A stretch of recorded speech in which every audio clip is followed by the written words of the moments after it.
గుంటూరు మండలం బుడంపాడు వద్ద పీకల వాగును జిల్లా కలెక్టర్ సీఎం సాయికాంత్ వర్మ మంగళవారం పరిశీలించారు. వాగు ప్రస్తుత పరిస్థితిని గ్రామస్తులు కలెక్టర్కు వివరించారు.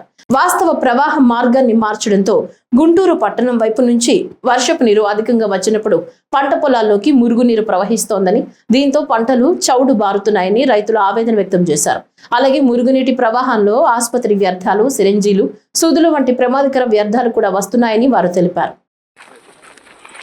వచ్చేసాయి సార్, రైతులదే ఉంది భూమి, మిగతాది దొంగ. ఇప్పుడు అసలు మాకు ఈ మురుగు వచ్చేది 2018 నుంచే మాకు ఇబ్బంది. ఇదంతా ఏం లేదు, మునిగిపోయింది మొత్తం. ఎప్పటికి మునుగుతుంది? వర్షం వస్తే ఇంకా అయిపోయినట్టే.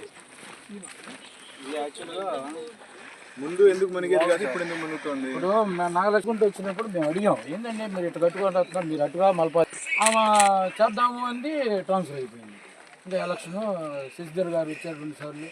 ఎలక్షన్ తర్వాత ఇక మేము ఎటు బాగాలేకపోయాం, మేము వెళ్ళలేని పరిస్థితి. అంతా మొత్తం మీకు కొలత వేసారు ఆల్రెడీ. ఏది మన జేసీ భార్గవ తేజ గారు మొత్తం వేయించండి. వాటర్ ఇదే మురుగు సర్టిఫికేట్ తీసుకుంటే 30 ఎకరాలు అప్రూవ్ చేయాలి. అదే 18 మీటర్స్, అదే 60 ఫీట్ తీసుకుంటే 45 ఎకర్స్, అది కూడా అప్రూవ్ చేయాలి. ఇది 45 ఎకర్స్, ఇది 50 ఎకర్స్. ఇది ఇంకా ఏమైనా ఎక్కువ ఇస్తారా? ఎక్కువ సైడ్ వీళ్ళైతే బిల్డింగ్లో ఉంటారు. ఎంతవరకు ఎక్కువ ఇవ్వచ్చు? ఇప్పుడు ఆడియో గారు ఇది చూడండి,